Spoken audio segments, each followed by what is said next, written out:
piensa si eso que hoy te frena, te agobia o te limita, no hay vidas exentas de retos ni personas inmunes al dolor. Terminamos creyendo a raíz de ese sentimiento que somos esa experiencia. Cuando cambias la mirada, cambia la narración. No somos una etiqueta, no somos una frase.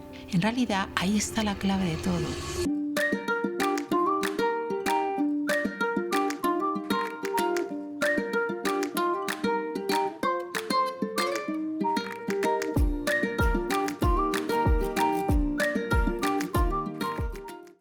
Y segunda parte de lo que hoy te duele no tuviera que ver solo con lo que te pasó, sino con la manera que aprendiste a mirarlo. Reflexiona un poco. Piensa un poco en esta pregunta y piensa si eso que hoy te frena, te agobia o te limita o te hace sentir pequeñito no estuviera solo en la herida, sino también en la forma en la que llevas años interpretándola y mirándola o dándole sentido, ¿no?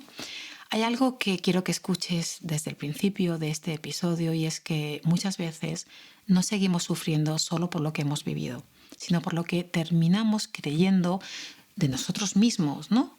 A partir de eso que hemos vivido. O sea, ¿qué significado hacia nosotros le damos? Y quizá llevas tiempo mirando tu historia desde el mismo lugar y cuando no cambiamos la mirada y repetimos la narrativa, repetimos la herida. Es que es una secuencia clara. Bueno, quiero daros la bienvenida. Soy Luisa Mascarell, ya me conocéis y estoy un día más en el podcast de Impulso. Vamos a trabajar hoy con una idea interesante. Vamos a ver si podemos desgranarla y darle sentido. Hace solo unos minutos estaba aquí sentada hablando con los técnicos y con las personas que hacen posible que este ambiente, esta luz, este sonido, todo esto me acompañe en el podcast. Y en medio de esa conversación me preguntaban ¿por qué vienes aquí a compartir desde este espacio tan íntimo? ¿No? O sea, ¿qué te lleva a ver de forma tan abierta al final de tu vida? Y esa pregunta me ha llevado a algo muy sencillo y verdadero y que quiero transmitir. Es que hay cosas que no solo se aprenden en los libros o con la profesión, hay cosas que vienen de la vida. Entonces, en este espacio quiero hablar precisamente desde un lugar muy cercano, desde lo que he vivido, ¿no? Desde aquello que yo he tenido que atravesar y comprender más allá de la profesión. Y que de una forma u otra mucha gente atraviesa, muchas personas que conozco, a las que acompaño, amigos también atraviesan. Es que con el tiempo he aprendido que todos, absolutamente todos, atravesamos dificultades. O sea, no hay vidas exentas de retos ni personas inmunes al dolor, al cambio o al miedo. En realidad entre eso no hay diferencia entre nosotros. Todos vivimos prácticamente en algún momento lo mismo. La diferencia sí que está en la mirada. Ahí sí que la he encontrado. En la mirada en la que mantenemos sobre lo que nos está pasando, ¿no? En si nos quedamos luchando con ello, rechazándolo, resistiéndonos, o si en algún momento somos capaces de mirarlo de frente, aceptarlo, comprenderlo y transformarlo en un aprendizaje, usarlo como impulso. Y es que a lo largo de mi vida, y siempre lo digo y lo diré, he contado con maestros que me han ayudado a llegar hasta aquí. Algunos de ellos han hecho tambalearse en mi vida de tal manera que me sentí absolutamente desregulada. Otros me han sostenido cuando todo parecía moverse y cuando repetía una vez y otra que caerse es poder levantarte. Todos los que me han dado cajas de oscuridad tremendas y los que me han ayudado han sido maestros. Y si estás aquí hoy escuchando esto es porque dentro de ti seguro hay una parte que también quiere comprender y avanzar con más conciencia. Y eso, aunque a veces no lo veas, eso ya es ese impulso del que hemos hablado en los otros capítulos, ¿no? Por eso hoy quiero hablaros de algo que tiene un poder realmente sorprendente a la hora de abrir en nosotros una vida nueva. O sea, quiero una vida nueva. Quiero hablaros de la mirada que transforma, de la forma de mirar, del concepto de mirada. Porque realmente la palabra mirar viene del latín, viene de mirari, que originalmente significaba admirarse, asombrarse o contemplar algo con admiración, ¿no? O sea, mirar qué significado tan bonito y sin embargo con el tiempo ha ido evolucionando hasta que mirar significa simplemente el acto físico de dirigir mi sentido de la vista hacia algo y poner atención. En realidad ahí está la clave de todo. ¿Dónde pones la atención? ¿En qué parte de la situación que estás viviendo en este momento pones tu atención? Y para explicaros esto, quiero contaros algo muy personal, una experiencia de cuando yo era pequeña, ¿no? Yo soy la tercera de 4 hermanos y recuerdo con una viveza impresionante, como si estuviera pasándome ahora, cuando a mi madre, las vecinas en el patio de vecinas le preguntaban por sus hijos, todas hablaban de sus hijos, ¿no? Y cuando le preguntaban, todas presumían, hablaban de lo bueno, de todo, ¿no? Cuando llegaba el turno a hablar de mí, mi madre siempre decía algo así como, ay, Luisa es tan esforzada, le pone tanto empeño a todo, la verdad es que las notas le cuesta estudiar, pero ella sigue y sigue. Se pone nerviosa, a veces incluso puede llegar a lanzar algún libro, pero es tan esforzada. Ay, la realidad es que a mí no me iba bien en el colegio, me iba fatal. Odiaba el colegio, suspendía absolutamente casi todo. Para mí ir a un infierno, levantarme y ir al colegio. Y aunque hoy sería impensable, pero en aquel momento mi profesora de cuarto de primaria decidió sentarme, como me iba mal todo, en la mesa de las burras. Literalmente, en la mesa de las burras. Pero mientras tanto yo iba a casa y mi madre seguía repitiendo, es tan esforzada, se esfuerza tanto. Y esa frase de tanto repetirse fue construyendo hacia mí misma una mirada. Es decir, empecé a creer algo muy profundo. Y es que si algo no me cuesta, no tiene valor. Que si algo no es difícil, entonces estoy fallando a mi madre. Incluso de alguna forma sentía que tenía que costarme, que era lo necesario, lo justo.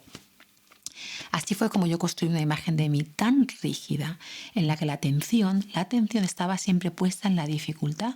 Hacia ahí puse mi atención. Y hoy en día, ese automatismo sigue, de que todo es difícil, de que me va a costar, sigue estando ahí, ¿no? Tengo que lidiar con él para que no me engulla. Bueno, en esa misma época mi madre contrató a un profesor particular para que viniera a darme clases a casa. O sea, no me mandó a una academia, para que me esforzara, trajo un profesor particular a casa para que yo pudiera de verdad aprender y salir adelante. Entonces mi madre siempre fue muy recta. Se llamaba el señor Berenguer. Me acordaré siempre, el señor Berenguer. Bueno, pues la situación fue la siguiente. Recuerdo como los martes y los jueves el sonido del timbre y yo preguntaba con una niña de 8 años que era ¿quién es? Y él respondía en tono así muy solemne como de profesor, soy el señor Berenguer, y subía a casa. Nos sentábamos en mi cuarto, en mi habitación, teníamos una habitación increíble con mis hermanas súper grande, con mesas de estudio, con camas, con juguetes. Se sentaban en la mesa redonda del centro y empezaba a explicarme la lección de una forma tan pausada, tan tranquila, con una mirada tan llena de admiración y de reconocimiento por cada pequeño logro que yo hacía, celebrando cada solución correcta. Era algo que yo nunca había visto. Nunca, jamás. Entonces empecé a ver que yo podía aprender, que era lista, que podía sacarlo, que podía resolver problemas de matemáticas, que podía analizar oraciones, o sea, que podía hacer lo que me pedían en aquel momento. Y ahí ocurrió algo decisivo. Empecé a creérmelo y a participar en clase, ¿no? Me levantaba voluntariamente de mi mesa de las burras, acordaros, la del fondo, para salir a la pizarra, porque sabía que podía hacerlo. Entonces recuerdo una vez que la profesora me llamó a la pizarra, resolví un resultado y me corrigió. Y me dijo, no, esto está mal. Yo le contesté, no puede ser, yo lo he hecho con mi profesor y me ha dicho que está bien, el resultado yo lo he comprobado y está bien. Y ella me dijo, está mal, siéntate. Y volví a mi mesa. Al día siguiente, cuando vino el señor Berenguer a mi casa, se lo conté y él lo revisó, se sentó conmigo, me explicó, me dijo, mira, está perfecto por esto, por esto, por esto. Y hizo algo muy importante para mí. Me escribió una nota para la profesora. No habló con mi madre para que mi madre hablara con la profesora. No me dijo a mí, vas y le dices. No, me escribió una nota y me dijo, le decía algo así como, el resultado está bien por esto, por esto, por esto, y tenga usted en cuenta que es importante motivar a los niños. Bueno, pues esa fue la mirada, esa carta, ese apoyo, esa frase fue la mirada que me cambió la vida. Empecé a poner mi atención en que yo también era lista. Y estamos hablando de los 80, ojo, hoy en día, siendo adulta, sé que no se es listo o no en sentido absoluto, es algo mucho más complicado. Pero en aquel momento la idea era o eres listo o eres tonto. Y verme con otra mirada me abrió una posibilidad nueva. Pero ¿qué había pasado realmente? De verdad, ¿qué había pasado? Era lo mismo, o sea, la realidad era la misma. Lo que cambió era el lugar donde yo puse la atención. Giré mi mirada a 180 grados para mirar de otra forma. No cambió nada fuera de mí, la realidad fue la misma, pero yo cambié algo dentro. Y eso es importantísimo, porque hay experiencias que no solo nos pasan, nos marcan. Una pérdida, un fracaso, una humillación, una mirada de desprecio, o por el contrario, una mirada de reconocimiento, ¿no? Una mirada que sostiene, que te devuelve a ti misma. Todo eso va dejando huella. Y con el tiempo, sin darnos cuenta, empezamos a organizarnos a partir de esas huellas. O sea, no solemos recordar únicamente lo que ha ocurrido. Lo que recordamos, sobre todo lo que recordamos, es aquello que me hizo sentir lo que ocurrió. Y terminamos creyendo a raíz de ese sentimiento que somos esa experiencia. Y cuando esa experiencia se repite o cuando algo nos impacta de forma intensa, empezamos a mirar la vida justo desde ahí, desde esa frase del señor Berenguer. Esto fue lo que me pasó a mí. Durante mucho tiempo una parte de mí aprendió a verse desde la dificultad. La historia es clara. Aprendí a pensar que costar algo equivalía a que algo valía, a que sufrir equivalía a merecer, a que avanzar solo era legítimo si antes había una pelea. Y cuando una mirada así se instala en ti misma, deja de parecer una interpretación y es una verdad. O sea, no es una forma de interpretar, es mi verdad. Es lo mío. Y ahí está el verdadero problema. O sea, no en que construyamos una narrativa sobre nosotros, todo se construye, sino en que esa narrativa la volvamos rígida, en que dejemos de pensar esto me pasa o me sentí mal en aquel momento y empezamos a decir yo soy así, yo soy esa persona. Entonces la mirada ya no se interpreta, la mirada te define. Por eso yo escucho tantas veces frases como es que yo soy así, es que yo soy insegura, es que yo soy pesimista, o peor aún, es que yo siempre he sido así, ¿no? Cuando repetimos una idea sobre nosotros mismos una vez detrás de otra, encontramos pruebas que nos la confirmen. Empezamos a mirar la realidad seleccionando justo aquellas pruebas o situaciones que encajan con la identidad que estoy narrándome y nos vamos estrechando. De verdad, en sentido profundo, no somos una etiqueta, no somos una frase, no somos una herida convertida en realidad ni en definición, no, de verdad, en sentido absoluto estamos siendo. Es un continuo, estamos siendo. Y para mí esa es la diferencia que lo cambia todo. Porque no es lo mismo decir soy insegura que decir ahora mismo estoy sintiéndome insegura. Esto nos puede pasar. No es lo mismo convertir una vivencia en identidad que simplemente reconocerla como parte de un momento, de un estado que está ocurriendo, pero que no agota todo lo que somos, que no define todo lo que somos, ¿no? Hay que buscar una nueva forma de respirar por dentro, hay que buscar una forma que dé aire a esa rigidez. Lo que verdaderamente nos transforma no es negar lo que siento. Me puedo estar sintiendo mal en un momento, insuficiente, insegura. Tengo que coexistir con ese sentimiento. Lo que me transforma es dejar de convertirlo en una sentencia sobre mí. Cuando la mirada empieza a endurecerse, cuando lo que siento se convierte en armadura, cuando se hace poco flexible, ¿no? Hay que convertirlo. Hay que convertirlo y transformarlo en impulso, porque os digo de verdad algo realmente cierto. Si empezamos a mirar donde nunca antes habíamos mirado, si nos atrevemos a girar la mirada, empiezan a suceder cosas profundamente transformadoras. Gira la mirada, gírala a 180 grados y conviértela en posibilidad, en continuidad. Esta mirada se puede practicar. Es demás, puedes convertirte en esa mirada. Nosotros mismos podemos ser quienes generemos esa forma de vernos y además esa seguridad en los demás, ese valor en los que nos rodean. Podemos aprender a mirar más allá de la apariencia de lo que hay cerca de nosotros. Y entonces empieza a surgir, tanto en ti misma como en todos aquellos que miras, un talento difícil de imaginar. Empiezan a aparecer recursos, posibilidades, lugares internos que parecían profundamente dormidos y empiezan a despertarse, ¿no? Bueno, os preguntaréis de qué hablo, o sea, pero de qué está hablando. O sea, siempre me repiten esto. Hablo de que cuando esa magia interna emerge a través de la mirada, se activan recursos profundos, sanadores, íntimos. Las heridas se disuelven, conectamos con los demás y con nosotros mismos desde un nivel en el que dejamos de etiquetar conductas y empezamos a ver solo potencial en nosotros y en los demás. Una persona me dijo una vez, esto que dices, Luisa, no puede ser tan fácil como lo cuentas. Y la verdad es que no siempre es fácil. No siempre es fácil dejar de mirarte con los ojos con los que un día te hirieron. No es fácil salir de una identidad que llevas años sosteniendo y definiendo. Aunque te haga daño, o sea, no es fácil soltar una manera de nombrarte, de vivir, de estar, de acompañarte durante muchísimo tiempo. No es fácil, seguro que no.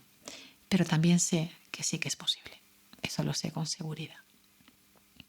Existe la posibilidad de hacerlo, solo tienes que empezar. Y sé que muchas veces esa transformación no empieza en un gran gesto ni en una decisión extraordinaria donde todo cambia, que va.